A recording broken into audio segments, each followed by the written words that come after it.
ഒരു മലയാളി ആയതിൽ എനിക്ക് ഒരുപാട് അഭിമാനമുണ്ട്. പക്ഷേ കേരളത്തിൽ ജീവിക്കുന്നു എന്നുള്ളൊരു കാര്യത്തിൽ വലിയൊരു വിഷമമുണ്ട്.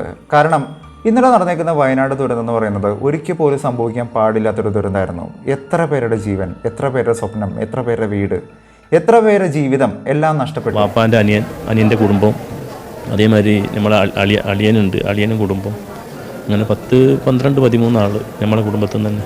ഇത്രയും വലിയൊരു സംഭവം നടന്നേക്കുന്ന സമയത്ത് ഈ ഒരു ദുരന്തം എന്തുകൊണ്ട് സംഭവിച്ചു ദൈവമേ എന്ന് പറഞ്ഞിട്ട് ദൈവത്തിന് പഴിചാരുന്ന സമയത്താണ് ഞാൻ ഇന്നലെ ഒരു ആർട്ടിക്കിൾ വായിക്കാനായിട്ട് ഇടയുണ്ടായത്. ഇത് ദി ഹിന്ദു എന്ന് പറയുന്ന പത്രത്തിനകത്ത് വന്നേക്കുന്ന ഒരു ആർട്ടിക്കിളാണ്.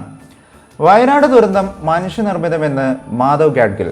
എനിക്ക് ആദ്യമേ തന്നെ നന്ദി പറയാനായിട്ടുള്ളത് നമ്മളുടെ കേരള ഫയർഫോഴ്സിനോടാണ്. സ്വന്തം ജീവൻ രക്ഷിക്കാനായിട്ടല്ല ഇവർ റിസ്ക് എടുത്ത് പോകുന്നത്, മറിച്ച് വേറെ ആരുടെയൊക്കെയോ, തൻ്റേതല്ലാത്ത, തനിക്ക് പരിചയമില്ലാത്ത വേറെ ആരുടെയൊക്കെയോ ജീവൻ രക്ഷിക്കാനായിട്ട് ഇത്തരത്തിലുള്ള ഫയർഫോഴ്സും പോലീസും ഇന്ത്യൻ ആർമിയും ഇന്ത്യൻ നേവിയും ഇന്ത്യൻ എയർഫോഴ്സും NDRFും നമ്മളുടെ ഇവിടെയുള്ള സ്കൂബ ഡൈവേഴ്സൊക്കെ ഉള്ള സമയത്ത് എന്ത് ദുരന്തം വന്നു കഴിഞ്ഞാലും നമ്മൾ അതിനെ അതിജീവിക്കും എന്നുള്ളൊരു കാര്യത്തിൽ നമുക്ക് 100% ഉറപ്പിക്കാൻ പറ്റുന്ന ഒരു മണ്ണിലാണ് നമ്മൾ ജീവിക്കുന്നത് എന്നുള്ളൊരു കാര്യത്തിൽ അഭിമാനിക്കുന്നു, സന്തോഷിക്കുന്നു. എന്നാൽ അതേ സമയത്ത് തന്നെ ചില കാര്യങ്ങൾ കേൾക്കുന്ന സമയത്ത് അതിനെക്കുറിച്ച് പറയാതിരിക്കാനായിട്ട് വാക്കുകളില്ല എന്നുള്ളൊരു കാര്യം എനിക്ക് തോന്നിയത് 2010 മാധവ് ഗാഡ്ഗിൽ അഥവാ ഗാഡ്ഗിൽ റിപ്പോർട്ട് എന്ന് പറയുന്ന റിപ്പോർട്ടിനകത്ത് കൃത്യമായിട്ട് സ്പെസിഫൈ ചെയ്തേക്കുന്ന ESZ എക്കോ സെൻസിറ്റീവ് സോൺ 1 എന്ന് പറയുന്ന സോണിനകത്ത് വന്നേക്കുന്ന ഏറ്റവും ഹോട്ടസ്റ്റ് ആയിട്ടുള്ളൊരു ഹോട്ട്സ്പോട്ടാണ് ഇന്ന് നമ്മൾ കണ്ടുകൊണ്ടിരിക്കുന്ന വയനാട് ദുരന്തം നടന്നേക്കുന്ന ഒരു സ്ഥലം എന്ന് പറയുന്നത്. നിങ്ങൾ ഈ മാപ്പിൽ കാണുന്ന ഒരു പ്രധാനപ്പെട്ട ഏരിയയാണ് വൈത്തിരി എന്ന് പറയുന്ന ഒരു താലൂക്ക് എന്ന് പറയുന്നത്. വൈത്തിരി എന്ന് പറയുന്ന താലൂക്ക് ഞാൻ എന്തുകൊണ്ട് പറഞ്ഞു എന്നുള്ളൊരു കാര്യം നിങ്ങൾ ചിന്തിക്കും. കാരണം ഈ ഒരു ഏരിയയ്ക്ക് ഒരു പ്രത്യേകതയുണ്ട്. ഈ ഒരു ദുരന്തമാണോ അത് വരുത്തി വെച്ചേക്കുന്ന ദുരന്തമാണോ എന്ന് ചോദിക്കുന്ന തരത്തിലുള്ള ചില കാര്യങ്ങൾ ഈ ഒരു വീഡിയോയുടെ അവസാന ഭാഗത്ത് നിങ്ങൾക്ക് കൃത്യമായിട്ട് കാണാനായിട്ട് സാധിക്കും. ഇവിടെ നിങ്ങൾ കാണുന്നത് വയനാട് ലാൻഡ് സ്ലൈഡ് നടന്നേക്കുന്ന വൈത്തിരി എന്ന് പറയുന്ന, ഞാൻ വീണ്ടും പറയുന്നു, വൈത്തിരി എന്ന് പറയുന്ന ഏരിയയിൽ വന്നേക്കുന്ന ഒരു പ്രധാനപ്പെട്ട ഏരിയയാണ്. നിങ്ങൾക്ക് ഇവിടെ കാണാൻ സാധിക്കും. വയനാട് ലാൻഡ് സ്ലൈഡ് എന്ന് പറഞ്ഞിട്ട് ഗൂഗിൾ തന്നെ ഒഫീഷ്യലി മാർക്ക് ചെയ്തേക്കുന്ന ഒരു ഏരിയയാണ്. ആദ്യത്തെ ഒന്നാമത്തെ സ്പോട്ടിലോട്ട് നമ്മൾ പോകുകയാണെന്നുണ്ടെങ്കിൽ, വയനാട് ലാൻഡ് സ്ലൈഡ് നടന്നേക്കുന്ന ഒന്നാമത്തെ സ്പോട്ടിലോട്ട് നമ്മൾ പോകുകയാണെന്നുണ്ടെങ്കിൽ ഇതാണ് ഒന്നാമത്തെ സ്പോട്ട് എന്ന് പറയുന്നത്. ഈ സ്പോട്ടിനകത്ത് നിങ്ങൾക്ക് കാണാനായിട്ട് സാധിക്കുന്നത് ഒരു മലയോര പ്രദേശമാണ്. മലയോര പ്രദേശം എന്ന് പറയുന്ന സമയത്ത് എങ്ങനെയാണ് ഈ മലയോര പ്രദേശങ്ങൾ മാത്രം മണ്ണിടിച്ചിലുണ്ടാകുന്നത് എന്നുള്ളൊരു കാര്യം നിങ്ങൾ ചിന്തിക്കും. മണ്ണിടിച്ചിലുണ്ടാകുന്നതിൻ്റെ ഒരു സിമ്പിൾ ഫിസിക്സ് ഞാൻ പറയുകയാണെന്നുണ്ടെങ്കിൽ നിങ്ങൾക്കത് കൃത്യമായിട്ട് അപ്ലൈ ചെയ്ത് നോക്കാം. നിങ്ങളുടെ വീട്ടിലൊക്കെ കാണുന്ന സാധാരണ മണ്ണ് വെച്ചുകൊണ്ട് നിങ്ങളൊരു മൺകൂമ്പാരം ഉണ്ടാക്കിക്കൊണ്ട് അതിൻ്റെ മുകളിൽ കുറച്ച് വെള്ളം ഒഴിച്ചു കൊടുക്കുകയാണെന്നുണ്ടെങ്കിൽ എങ്ങനെ ഉണ്ടാവുക അവസ്ഥ? ആദ്യമൊക്കെ വെള്ളം ഒഴിച്ചു കൊടുക്കുന്ന സമയത്ത് കാര്യമായിട്ടൊന്നും സംഭവിക്കില്ല, അതങ്ങനെ തന്നെ നിലനിൽക്കുന്നതായിട്ട് കാണാൻ സാധിക്കും. ആ മണ്ണ വെള്ളത്തിനെ വലിച്ചെടുക്കുന്നതായിട്ട് കാണാൻ സാധിക്കും. ഇതേ സമയത്ത് നിങ്ങൾ വെള്ളം കൂടുതൽ ഒഴിച്ചുകൊണ്ടിരുന്നു കഴിഞ്ഞാൽ ഈ മണ്ണിന്റെ വലിക്കുന്ന ഒരു അബ്സോർപ്ഷൻ എന്ന് പറയുന്ന ഒരു പ്രോസസ്സ് നിൽക്കുന്നതായിട്ട് കാണാൻ സാധിക്കും. അതായത് ഇതിൽ കൂടുതൽ വെള്ളം ഉൾക്കൊള്ളാൻ പറ്റാത്തൊരവസ്ഥയിലോട്ട് എത്തുന്ന സമയത്ത് നിങ്ങൾ ഉണ്ടാക്കി വെച്ചേക്കുന്ന ഒരു മൺകൂന പൊളിഞ്ഞു പോകുന്ന ഒരു അവസ്ഥയിലോട്ട് എത്തുന്നതായിട്ട് നിങ്ങൾക്ക് കാണാൻ സാധിക്കും. കഴിഞ്ഞ കുറച്ച് ദിവസങ്ങളായിട്ട് വയനാട്ടിൽ റെഡ് അലേർട്ട് ആയിരുന്നു. നല്ല രീതിക്കുള്ള മഴയായിരുന്നു അവിടെ പെയ്തുകൊണ്ടിരുന്നേ. ഈ ഒരു ഏരിയയിൽ നല്ല രീതിക്കുള്ള മഴ പെയ്യുന്നു. അങ്ങനെ ഇവിടെ മണ്ണിടിച്ചിലുണ്ടാകുന്നു. ഈ ഒരു സ്പോട്ട് 1 എന്ന് പറയുന്ന ഒരു ഏരിയയിൽ നിന്ന് നമ്മൾ നോക്കുകയാണെന്നുണ്ടെങ്കിൽ ഇവിടെ വെള്ളം, ഒരു ചെറിയൊരു അരുവി കാണാനായിട്ട് സാധിക്കുന്നുണ്ട്. ഈ മണ്ണും വെള്ളം കൂടിയിട്ടുള്ള ഒരു മണ്ണിടിച്ചിൽ ഉണ്ടായിരിക്കുന്ന സമയത്ത് ഈ ഒരു അരുവിയിലൂടെ ഈ ഒരു മണ്ണും വെള്ളം കൂടിയിട്ടുള്ള ഒരു മിശ്രിതം താഴേക്ക് വരുന്നു. അങ്ങനെ സ്പോട്ട് 2 എത്തിക്കുന്ന സമയത്ത് ഇതിന്റെ തീവ്രത കാര്യമായിട്ട് വർദ്ധിക്കുന്നു. അങ്ങനെ ഈ ഒരു മണ്ണും വെള്ളം കൂടിയിട്ടുള്ള ഒരു മിശ്രിതം ഈ വയനാടുള്ള ഈ 3ാമത്തെ സ്പോട്ടിലോട്ട് ചെന്നെത്താണ്. ഇതാണ് മുണ്ടക്കൈ എന്ന് പറയുന്ന ഒരു പ്രധാനപ്പെട്ട ഏരിയ എന്ന് പറയുന്നത്. ഇവിടെ നമ്മൾ നോക്കുകയാണെന്നുണ്ടെങ്കിൽ ഒരുപാട് വീടുകളും മറ്റൊക്കെ കാണാനായിട്ട് സാധിക്കുന്നുണ്ട്. ഇന്നലത്തെ റെസ്ക്യൂ മിഷനകത്ത് പറഞ്ഞു തന്ന ഒരു കാര്യം ഉണ്ടായിരുന്നു. ഇന്നലത്തെ റെസ്ക്യൂ മിഷനിൽ ഈ സ്പോട്ട് 3 എന്ന് പറയുന്ന ഏറ്റവും കൂടുതൽ ജനവാസമുള്ള ഒരു ഏരിയയിലോട്ട് ആർമിക്ക് ചെല്ലാനായിട്ട് സാധിച്ചായിരുന്നില്ല. ഇവിടെ നിന്നും ഈ വീടുകളെല്ലാം ഈ ഒരു മണ്ണിടിച്ചിലൂടെ ഒലിച്ചു പോകുന്നു. അങ്ങനെ വലിയ രീതിക്കുള്ളൊരു മണ്ണിടിച്ചിലായിക്കൊണ്ട് നമ്മൾ നോക്കുകയാണെന്നുണ്ടെങ്കിൽ സ്പോട്ട് 3 എന്ന് പറയുന്ന ഈ ഒരു ഏരിയയിൽ നിന്നും മണ്ണ് പിന്നെയും മുന്നോട്ടേക്ക് വന്നുകൊണ്ട് ഇവിടെയുള്ള എല്ലാ സാധനങ്ങളും നശിപ്പിച്ചുകൊണ്ട് സ്പോട്ട് 4 എന്ന് പറയുന്ന ഈ ഒരു ഏരിയയിലോട്ട് എത്തിച്ചേരുന്നു. ഈ ഒരു ഏരിയയാണ് GVHSS വെള്ളാർമല എന്ന് പറയുന്ന ഒരു ഏരിയ എന്ന് പറയുന്നത്. നമ്മൾ ഇന്നലെ കണ്ടുകൊണ്ടിരുന്ന ഒരു ഏരിയ എന്ന് പറയുന്നത് ഈ ഒരു ഏരിയ ആയിരുന്നു. ന്യൂസിൽ മറ്റൊക്കെ ആ ഒരു എക്സ്കവേഷൻ പ്രോസസ് അല്ലെങ്കിൽ ആ ഒരു തെരച്ചിലും മറ്റൊക്കെ നടന്നിരുന്ന ഒരു പ്രധാനപ്പെട്ട ഏരിയ എന്ന് പറയുന്നത് ഇവിടെയായിരുന്നു. ഇവിടെ കുറേയധികം കല്ലും മണ്ണും കൂടി ചേർന്നേക്കുന്ന ഒരു അവസ്ഥയിലായിരുന്നു നമുക്ക് ന്യൂസിലും മറ്റൊക്കെ കാണാൻ സാധിച്ചായിരുന്നു. അതിന്റെ കാരണം എന്ന് പറയുന്നത് ഇത്രയേ ഉള്ളൂ, മുകളിൽ നിന്നും വന്നേക്കുന്ന ആ കല്ലും മണ്ണും കൂടിയിട്ടുള്ള ഒരു മിശ്രിതമാണ് ഇവിടെ എത്തിക്കുന്ന സമയത്ത് നമുക്ക് കാണാൻ സാധിക്കുന്നത്. ഈ സ്പോട്ട് 4 നിന്നും ഒരു സ്പോട്ട് ആട്ടമലയിലോട്ടും ഒരു സ്പോട്ട് സൂചിപ്പാറ വാട്ടർഫാൾസിലോട്ടും തിരിഞ്ഞു പോയിക്കുന്നതായിരുന്നു കാണാൻ സാധിക്കും. ഇവിടെയാണ് ഈ 2 ഡൈവേർഷൻ സംഭവിച്ചേക്കുന്നത്. സ്പോട്ട് 7 എന്ന് പറയുന്നതാണ് ഈ പറയുന്ന ആട്ടമല എന്ന് പറയുന്ന ഒരു സ്പോട്ട് എന്ന് പറയുന്നത്. ഈ ഒരു സ്പോട്ടിൽ നമ്മൾ നോക്കുകയാണെന്നുണ്ടെങ്കിൽ കാര്യമായിട്ടുള്ള വീടുകളും മറ്റൊന്നും ഇല്ലാന്നുണ്ടെങ്കിലും ഇവിടെയും കുറെ ആൾക്കാരെ മണ്ണ് കൊണ്ടുപോയിട്ടുണ്ടെന്നുള്ളൊരു കാര്യം തന്നെയാണ് നമുക്ക് മനസ്സിലാക്കാൻ പറ്റുന്ന ഒരു കാര്യം എന്ന് പറയുന്നത്. ഇനി സ്പോട്ട് 4 നിന്നും ഈ മണ്ണ് വലിയ രീതിക്കുള്ളൊരു മണ്ണ് സ്പോട്ട് 5 എത്തുന്നു. ഇതാണ് സൂചിപ്പാറ വാട്ടർഫോൾസ്. ഈ സൂചിപ്പാറ വാട്ടർഫോൾസിൽ നിന്നും ഈ മണ്ണെല്ലാം കൂടി താഴേക്ക് വീഴുന്നു. അങ്ങനെ ഈ ഒരു മണ്ണെല്ലാം കൂടി പിന്നീട് എത്തിച്ചേരുന്നത് ഇവിടെ ചെറിയൊരു അരുവി പോലെ നിങ്ങൾക്ക് കാണാൻ സാധിക്കും. വെള്ളം പോകുന്ന ഒരു ചെറിയൊരു അരുവിയാണ്. ഇതിന്റെ കൂടെ ഇവിടെ കാണുന്ന ഈ എല്ലാ മണ്ണും കൂടിയിട്ട് അവിടെ പോയിരിക്കുന്നത്. അതൊരു പ്രത്യേക ഒരു കാര്യമാണ്. കാരണം വലിയൊരു ഇമ്പാക്റ്റിനെ അവിടെ സംഭവിച്ചിട്ടുണ്ട്. ഈ ചുള്ളിക്ക എന്ന് പറയുന്ന ഒരു പുഴയിലൂടെ ഈ ഒരു വെള്ളം മണ്ണും കൂടിയിട്ടുള്ള ഒരു മിശ്രിതം പിന്നീട് എത്തിച്ചേരുന്നത് കുറേ ദൂരെയുള്ള 95 കിലോമീറ്റർ അപ്പുറത്തുള്ള പോത്തുക്കൽ എന്ന് പറയുന്ന ഒരു സ്ഥലത്താണ്. ഒന്ന് ആലോചിച്ച് നോക്കണം. 95 കിലോമീറ്റർ അപ്പുറത്തുള്ള പോത്തുക്കൽ എന്ന് പറയുന്ന സ്ഥലത്താണ്. അവിടെയും കുറേയധികം വീടുകളും കുറേ ആൾക്കാർ താമസിക്കുന്ന ഒരു ഏരിയ തന്നെയാണ്. പോത്തുക്കൽ എന്ന് പറയുന്ന സ്ഥലത്താണ് പല ആൾക്കാരുടെയും ബോഡി കണ്ടെത്തിയത് എന്നുള്ളൊരു കാര്യം കൂടി നമ്മൾ മനസ്സിലാക്കേണ്ട ഒരു കാര്യം തന്നെയാണ്.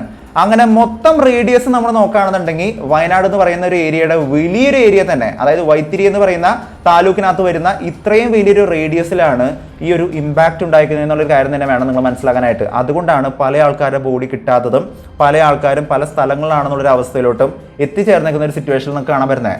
അങ്കോല എന്ന് പറയുന്ന ലാൻഡ് സ്ലൈഡിനെ കുറിച്ച് പറയുന്ന സമയത്ത് അതിൻ്റെ ഒരു 10 ഇരട്ടി ഇമ്പാക്റ്റ് ഉള്ള ഒരു ലാൻഡ് സ്ലൈഡ് ആണ് ഈ ഒരു ലാൻഡ് സ്ലൈഡ് എന്നുള്ളൊരു കാര്യം വേണം നിങ്ങൾ മനസ്സിലാക്കാനായിട്ട്. ഇനി കാര്യത്തിലോട്ട് കിടക്കുന്ന സമയത്ത് എന്താണ് വൈത്തിരി എന്ന് പറയുന്ന ഒരു ഏരിയ ഞാൻ മെൻഷൻ ചെയ്തെന്നുള്ളൊരു കാര്യം നിങ്ങൾ ചിന്തിക്കും. വെസ്റ്റേൺ ഗട്ട്സ് അഥവാ പശ്ചിമഘട്ടം എന്ന് പറയുന്ന ഒരു വാക്ക് നമ്മൾ എപ്പോഴും കേട്ടുകൊണ്ടിരിക്കുന്ന ഒരു കാര്യമാണ്. ഇത് എന്താണെന്നുള്ളൊരു കാര്യം എല്ലാവർക്കും അറിയാമെന്നുണ്ടെങ്കിലും അറിയാത്തവർക്ക് വേണ്ടിയിട്ട് വളരെ സിമ്പിളായിട്ട് പറയാം. വെസ്റ്റേൺ ഗട്ട്സ് എന്ന് പറയുന്നത് 1600 കിലോമീറ്ററോളം നീണ്ടു കിടക്കുന്ന 5 സംസ്ഥാനത്തിലൂടെ കടന്നു പോകുന്ന വലിയൊരു മലനിരയാണ്. മലനിര എന്ന് പറയുന്ന സമയത്ത് അതിനുള്ളിൽ കാടുണ്ട്, മൃഗങ്ങളുണ്ട്, പലതരത്തിലുള്ള ബയോളജിക്കലി പറയുകയാണെന്നുണ്ടെങ്കിൽ പലതരത്തിലുള്ള സ്പീഷ്യസുകളുണ്ട്, എൻഡേഞ്ചേർഡ് സ്പീഷ്യസുകളുണ്ട്. എന്തുകൊണ്ടാണ് വെസ്റ്റേൺ ഗട്ട്സ് അല്ലെങ്കിൽ പശ്ചിമഘട്ടം എന്ന് പറയുന്നത് നമുക്ക് വളരെയധികം ആവശ്യമായിട്ടുള്ള ഒരു സംഭവം എന്നുള്ളൊരു കാര്യം ചോദിക്കുകയാണെന്നുണ്ടെങ്കിൽ ഇപ്പം ഇത്രയും വലിയ ദുരന്തങ്ങളും മറ്റൊക്കെ നടക്കുന്ന സമയത്ത് എന്തുകൊണ്ടാണ് പശ്ചിമഘട്ടം എന്ന് പറയുന്നത് നമുക്ക് വളരെയധികം അത്യാവശ്യം എന്നുള്ളൊരു കാര്യം ചോദിക്കുകയാണെന്നുണ്ടെങ്കിൽ നമ്മുടെ നാട്ടിൽ നല്ല രീതിയിലുള്ള മഴ പെയ്യുന്നുണ്ടല്ലേ. ജൂൺ ജൂലൈ മാസങ്ങളിൽ നല്ല രീതിയിലുള്ള മഴ പെയ്യുന്നുണ്ട്. ഇടയ്ക്കിടയ്ക്ക് ചെറിയ വേനൽ മഴയും മറ്റൊക്കെ നമുക്ക് ലഭിക്കാറുണ്ട്. നേരെ മറിച്ച് നമ്മുടെ തൊട്ടപ്പുറത്ത് കിടക്കുന്ന തമിഴ്നാട് എന്ന് പറയുന്ന സംസ്ഥാനം നമ്മൾ നോക്കുകയാണെന്നുണ്ടെങ്കിൽ തമിഴ്നാടിൻ്റെ വലിയൊരു പ്രദേശത്തും ഒരു തരത്തിലുള്ള മഴ ലഭിക്കാത്ത വലിയ രീതിക്കുള്ളൊരു വരണ്ട ഭൂമിയായിട്ട് കിടക്കുന്ന ഒരു ഏരിയയാണ് തമിഴ്നാടിൻ്റെ വലിയ ഒരു ഏരിയ എന്ന് പറയുന്നത്. 1,00,000 ഏക്കറോളം എന്ന് പറയുന്ന ഏരിയ എന്ന് പറയുന്നത് ഒരു തരത്തിലും മഴ ലഭിക്കാത്ത ഒരു ഏരിയ എന്നുള്ളൊരു കാരണം വെച്ചുകൊണ്ട് തന്നെയാണ് നമ്മുടെ മുല്ലപ്പെരിയാറിൽ നിന്നും വെള്ളം തമിഴ്നാട്ടിൽ ഒഴുക്കിക്കൊണ്ടിരിക്കുന്നത് എന്നുള്ളൊരു കാര്യം കൂടി പല ആൾക്കാർക്ക് അറിയാവുന്ന ഒരു കാര്യം തന്നെയായിരിക്കും. അപ്പോൾ ഒട്ടും മഴ പെയ്യാത്തൊരു സംസ്ഥാനം തൊട്ടിപ്പുറത്ത് വലിയൊരു മഴ പെയ്യുന്ന നമ്മളുടെ സംസ്ഥാനം തമ്മിലുള്ളൊരു വ്യത്യാസം എന്തുകൊണ്ടാണ് ഉണ്ടായെന്നുള്ളൊരു കാര്യം ചോദിക്കുകയാണെന്നുണ്ടെങ്കിൽ നമ്മൾക്ക് സ്വന്തമായിട്ട് നമ്മളുടെ സ്റ്റേറ്റിലൂടെ പശ്ചിമഘട്ടം എന്ന് പറയുന്ന ഈ വെസ്റ്റേൺ ഗട്ട്സ് കടന്നു പോകുന്നുണ്ടെന്നുള്ളൊരു കാര്യം തന്നെയാണ്. ഈ മലനിരകൾ ഉള്ളത് കൊണ്ട് തന്നെയാണ് നമുക്ക് ഇവിടെ നല്ല രീതിക്കുള്ള മഴയും മറ്റൊക്കെ ലഭിക്കുന്നത്.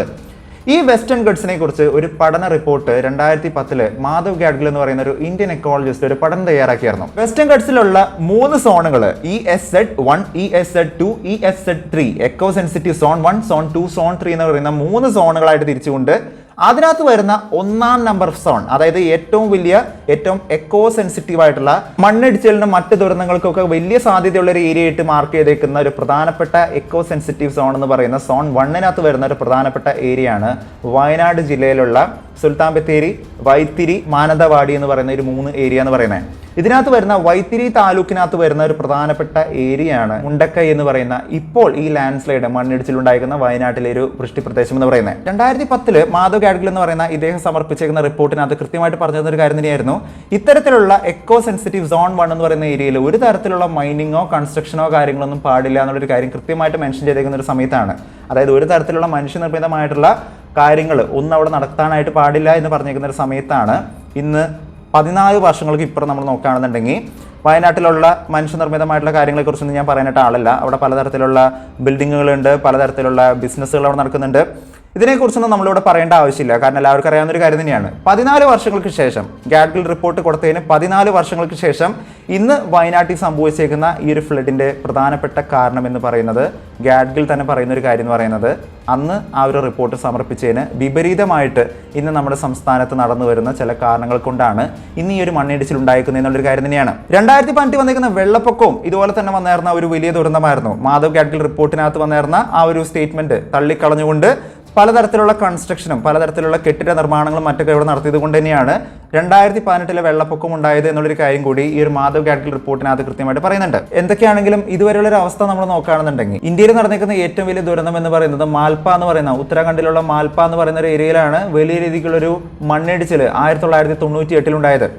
അന്ന് അവിടെ മരണപ്പെട്ട ആൾക്കാരുടെ സംഖ്യ എന്ന് പറയുന്നത് 221 ആയിരുന്നു എന്നുള്ളൊരു കാര്യമാണ് ഒഫീഷ്യൽ റിപ്പോർട്ടിനകത്ത് കാണാൻ പറ്റുന്ന ഒരു കാര്യം എന്ന് പറയുന്നത്. പക്ഷേ ഇന്ന് നമ്മൾ ഇവിടെ നോക്കുകയാണെന്നുണ്ടെങ്കിൽ ഈ ഒരു വയനാട് നടന്നിരിക്കുന്ന ഒരു ദുരന്തം നമ്മൾ നോക്കുകയാണെന്നുണ്ടെങ്കിൽ ഉദ്ദേശം 170 മേലെ ആൾക്കാർ ഇപ്പോൾ തന്നെ, ഞാനിപ്പോൾ ഈ ഒരു ന്യൂസിൻ്റെ കറണ്ട് സിറ്റുവേഷനാണ് പറയുന്നത്. ഇപ്പോൾ ഈ നമ്മൾ നേരത്തെ പറഞ്ഞിരിക്കുന്ന സ്പോട്ട് 5-നകത്തുള്ള കുറേ ആൾക്കാരെ കണ്ടെത്താനായിട്ട് സാധിച്ചിട്ടില്ല.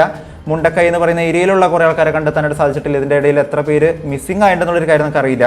കറക്റ്റ് ഒരു റിപ്പോർട്ട് വരുന്ന സമയത്ത് ഇത് ദേശീയ ദുരന്തം എന്ന് പറയുന്നതിൻ്റെ അപ്പുറത്തോട്ട് ഇന്ത്യയിലെ തന്നെ ഏറ്റവും വലിയൊരു ദുരന്തമായിട്ട് മാറുമോ എന്നുള്ളൊരു കാര്യം പോലും നമ്മൾ ചിന്തിക്കേണ്ട ഒരു കാര്യം തന്നെയാണ്. ഇത് ആദ്യമായിട്ടല്ല ഒരു മണ്ണിടിച്ചിലുണ്ടാകുന്നത്. ഇതിന് മുമ്പ് നടന്നിരിക്കുന്ന മണ്ണിടിച്ചിൽ നോക്കുകയാണെന്നുണ്ടെങ്കിലും 2018 വന്നിരിക്കുന്ന വെള്ളപ്പൊക്കമൊക്കെ നോക്കുകയാണെന്നുണ്ടെങ്കിലും ഒരുപാട് അനാസ്ഥകളും വീഴ്ചകളും വന്നിട്ടുള്ള കാര്യം തന്നെയാണ് ഗാഡ്ഗിൽ റിപ്പോർട്ട് എഴുതിയിരിക്കുന്ന മാധവ് ഗാഡ്ഗിൽ എന്ന് പറയുന്ന അദ്ദേഹം പറയുന്ന ഒരു കാര്യം എന്ന് പറയുന്നത്. എന്താണ് നിങ്ങളുടെ അഭിപ്രായം എന്നുള്ളൊരു കാര്യം നിങ്ങൾ താഴെ നിന്ന് കമൻറ്റ് ചെയ്യുക. ഒരു കാര്യത്തിൽ സന്തോഷിക്കേണ്ട ഒരു കാര്യം എന്ന് പറയുന്നത് 500 മേലെ ആൾക്കാരെ നമ്മളുടെ റെസ്ക്യൂ മിഷൻ്റെ ഭാഗമായിട്ട് റെസ്ക്യൂ ടീം, അത് ഫയർഫോഴ്സ് ആയിക്കോട്ടെ, നേവി ആയിക്കോട്ടെ, ആർമി ആയിക്കോട്ടെ, പോലീസ് ആയിക്കോട്ടെ, NDRF, SDRF, the air force, even നമ്മുടെ നാട്ടുകാരും സ്കൂബ ഡൈവേഴ്സും കൂടി ചേർന്നുകൊണ്ട് കുറേയധികം ആൾക്കാർ, ഉദ്ദേശം 500 മേലെ ആൾക്കാരെ രക്ഷപ്പെടുത്താനായിട്ട് സാധിച്ചു എന്നുള്ളൊരു കാര്യം കാണുന്ന സമയത്താണ് ഏറ്റവും സന്തോഷമുള്ള ഒരു കാര്യം എന്ന് പറയുന്നത്. ഒരു ദുരന്തമുഖത്ത് ഒരു പ്രശ്നം വന്നേക്കുന്ന സമയത്ത് അവിടെ കറണ്ട് ഇല്ല, രാത്രി ദൗത്യം എങ്ങനെ സാധിക്കുമെന്ന് ആൾക്കാർ ചിന്തിച്ചിരിക്കുന്ന സമയത്ത് രാത്രിത്തേക്ക് ആവശ്യമായിട്ടുള്ള വൈദ്യുതി എത്തിച്ചേക്കുന്ന KCB ഒരു കാര്യത്തിൽ ഒരു ഹീറോ ആണെന്നുള്ളൊരു കാര്യം വേണം പറയാനായിട്ട്. കാരണം അത്രയും വലിയൊരു പ്രശ്നം നടന്നിരിക്കുന്ന ഒരു സ്ഥലത്ത് എങ്ങനെയാണ് അവർ കറണ്ട് എത്തിച്ചെന്നുള്ളൊരു കാര്യം ആൾക്കാർക്ക് ഇന്നും ചോദിച്ചതിനായിട്ട് നിൽക്കുന്ന ഒരു കാര്യം തന്നെയാണ്. ഒപ്പം തന്നെ ഹോസ്പിറ്റൽസിൽ നിൽക്കുന്ന സ്റ്റാഫ്, അതായത് ഡോക്ടേഴ്സും നഴ്സുമാരും, ഇവരുടെ കാര്യം നമുക്ക് എടുത്തു പറയാൻ പറ്റില്ല. നമുക്കറിയാം പല ജില്ലകളിൽ നിന്നായിട്ട് ഒരുപാട് ഡോക്ടേഴ്സ് അവിടെ എത്തിച്ചേർന്നായിട്ട് നമുക്ക് അറിയാവുന്ന ഒരു കാര്യം തന്നെയാണ്. പല ഡോക്ടേഴ്സ് ലീവിന് പോയിക്കുന്ന സമയത്തും ആ ലീവ് എല്ലാം റിവോക്ക് ചെയ്തുകൊണ്ട് സ്വമേധയാ തിരിച്ചു വന്നേക്കുന്ന ഒരു അവസ്ഥ കാണുന്ന സമയത്തൊക്കെ ഞാൻ ചിന്തിച്ചൊരു കാര്യം എന്ന് പറയുന്നത് നമ്മുടെ നാട്ടിലുള്ള ആൾക്കാരുടെ ഒരു ലിറ്ററസിയാണ്. ഒരു കാര്യം വരുന്ന സമയത്ത്, ഒരു ദുരന്തമാണെന്ന് അറിയുന്ന സമയത്ത് സ്വയം തീരുമാനം എടുത്തുകൊണ്ട് അങ്ങ് ഇറങ്ങിത്തിരിക്കുന്ന ഒരു പരിപാടി. എന്ത് പ്രശ്നം വന്നു കഴിഞ്ഞാലും സ്വന്തം കടയിലുള്ള എന്ത് വസ്തുക്കൾ കൊടുക്കാനായിട്ടാണെങ്കിലും, അത് തുണി ആയിക്കോട്ടെ, മറ്റു സാധനങ്ങളായിക്കോട്ടെ, എന്ത് ഭക്ഷ്യ വസ്തുക്കളാണെന്നുണ്ടെങ്കിലും കേരളത്തിൽ അറിയപ്പെടുന്ന പ്രമുഖ വലിയ വലിയ റെസ്റ്റോറൻറ്റ് ഓണേഴ്സ്, ഷെഫൊക്കെ അവരുടെ ഭക്ഷണം ഈ ഒരു സ്ഥലത്തോട്ട് എത്തിച്ചു എന്നുള്ള വാർത്തകൾ കേൾക്കുന്ന സമയത്ത് ഇതിൽ പല സന്തോഷം വേറെ ഇല്ല എന്നുള്ളൊരു കാര്യം എനിക്ക് തോന്നിയത്. ചെറുത് വലുതുമായിട്ടുള്ള സ്ഥാപനങ്ങൾ നടത്തുന്ന ആൾക്കാർ അവരുടെ കടയിൽ നിന്നും അവരുടെ സ്ഥാപനത്തിൽ നിന്നും ഒരുപാട് കാര്യങ്ങൾ കോൺട്രിബ്യൂട്ട് ചെയ്യുന്ന സമയത്തും ഇതിനൊക്കെ ലീഡ് ചെയ്യാനായിട്ട് നമ്മുടെ കേരളത്തിൽ ഒരു നായകനുണ്ടെന്നുള്ളൊരു കാര്യം കാണിക്കുന്ന തരത്തിൽ തന്നെയാണ് നമ്മുടെ മുഖ്യമന്ത്രി വന്നേക്കുന്നത്. കാരണം പാർട്ടി ഏതായിക്കോട്ടെ, രാഷ്ട്രീയം ഏതായിക്കോട്ടെ, ഒരു ദുരന്തം വരുന്ന സമയത്ത് നമ്മുടെ മുഖ്യമന്ത്രി മുന്നോട്ടേക്ക് വന്ന് ഒരു മാതൃകയായിട്ട് പല കാര്യങ്ങളെക്കുറിച്ച്, ആ ഒരു നടന്നേക്കുന്ന കാര്യങ്ങളെക്കുറിച്ച് അവതരിപ്പിക്കുന്ന രീതി എന്ന് പറയുന്നത് കോവിഡ് സമയത്താണെന്നുണ്ടെങ്കിലും 2018 വെള്ളപ്പൊക്കം വന്നിരിക്കുന്ന സമയത്താണെങ്കിലും ഇപ്പോൾ ഈ നടന്നിരിക്കുന്ന ദുരന്ത സമയത്താണെന്നുണ്ടെങ്കിലും അതൊരു വലിയൊരു ധൈര്യമാണ്. കാരണം ജനത്തിൻ്റെ നായകനായിട്ട് ഒരാൾ മുന്നിൽ വന്നു നിന്നുകൊണ്ട് ന്യൂസിന്റെ മുന്നിൽ വന്ന് കാര്യങ്ങളെല്ലാം അവതരിപ്പിക്കുക എന്ന് പറയുന്നത് എല്ലാ മുഖ്യമന്ത്രിമാർ ചെയ്യുന്ന ഒരു കാര്യമാണെന്ന് നോക്കുകയാണെന്നുണ്ടെങ്കിൽ എനിക്കറിയില്ല. ദുഃഖകരമായിട്ടുള്ള ഒരു കാര്യം എന്താണെന്ന് നോക്കുകയാണെന്നുണ്ടെങ്കിൽ ഒട്ടും പ്രതീക്ഷിക്കാത്ത സമയത്ത്, കണ്ണടച്ച് തുറക്കുന്ന സമയത്താണ് രാത്രി ഇത്രയും വലിയൊരു ദുരന്തം ഉണ്ടായെന്നുള്ളൊരു കാര്യം കേൾക്കുന്ന സമയത്താണ് തലേ ദിവസം അവർ മറ്റൊരാളുടെ ന്യൂസ്, ഒരു വലിയൊരു ലാൻഡ് സ്ലൈഡ് അല്ലെങ്കിൽ മണ്ണിടിച്ചിലിൻ്റെ, അങ്കോലയിൽ നടന്നിരിക്കുന്ന മണ്ണിടിച്ചിലിൻ്റെ വാർത്ത കേട്ടുകൊണ്ടിരുന്ന അവർക്ക് തന്നെ ഈ ഒരു ദുരന്തം വന്നിരിക്കുന്ന സമയത്ത് നമ്മൾ മനസ്സിലാക്കേണ്ട ഒരു കാര്യം എന്ന് പറയുന്നത്, ഇന്ന് നമ്മൾക്കിതൊരു ന്യൂസ് ആണെന്നുണ്ടെങ്കിൽ നാളെ നമ്മൾക്കും ഇത് വിദൂരമല്ല എന്നുള്ളൊരു കാര്യം തന്നെയാണ്. കാരണം നമ്മുടെ തൊട്ടുമുള്ള, നമ്മുടെ തലയ്ക്ക് മീതെ നമുക്ക് കാണാൻ പറ്റുന്ന ഏറ്റവും വലിയൊരു ദുരന്തം എന്താണെന്ന് നോക്കുകയാണെന്നുണ്ടെങ്കിൽ അത് കേരളം കാണുന്ന ഏറ്റവും വലിയ ദുരന്തമായിരിക്കും. അതാണ് മുല്ലപ്പെരിയാർ ഡാം എന്ന് പറയുന്ന ഒരു ഡാം എന്ന് പറയുന്നത്. അതിനൊരു ഇമ്പാക്ട് എന്ന് പറയുന്നത് ഞാൻ പറഞ്ഞു തരേണ്ട ആവശ്യമില്ല. കാരണം ചിന്തിച്ചു കഴിഞ്ഞാൽ തന്നെ മനസ്സിലാവും. 5 ഡിസ്ട്രിക്ട് കംപ്ലീറ്റ് ആയിട്ട് പോകുന്നു എന്ന് പറയുന്ന സമയത്ത് അതിൻ്റെ അപ്പുറത്തോട്ട് ഞാനൊന്നും പറയേണ്ട ആവശ്യമില്ല. ഇത് ഭയപ്പെടുത്താനോ മറ്റൊന്നിനും വേണ്ടി പറയുന്നതല്ല. പക്ഷെ നമ്മളെല്ലാവരും അതിനെക്കുറിച്ച് ജാഗ്രതയുള്ള ആൾക്കാരായിരിക്കണം. മുല്ലപ്പെരിയാർ ഡാം എന്ന് പറയുന്നതും ഒരു വലിയൊരു വിഷയമായിട്ട് മാറിയേക്കാം. അതിനെക്കുറിച്ചുള്ള ഒരു കൃത്യമായിട്ടുള്ള പഠനം നടത്തിക്കൊണ്ട് ഒരു വേണ്ട തീരുമാനം നമ്മുടെ സർക്കാർ എടുക്കുമെന്നുള്ളൊരു പ്രതീക്ഷയോടുകൂടി ഞാനൊരു വീഡിയോ വൈൻഡപ്പ് ചെയ്യാണ്.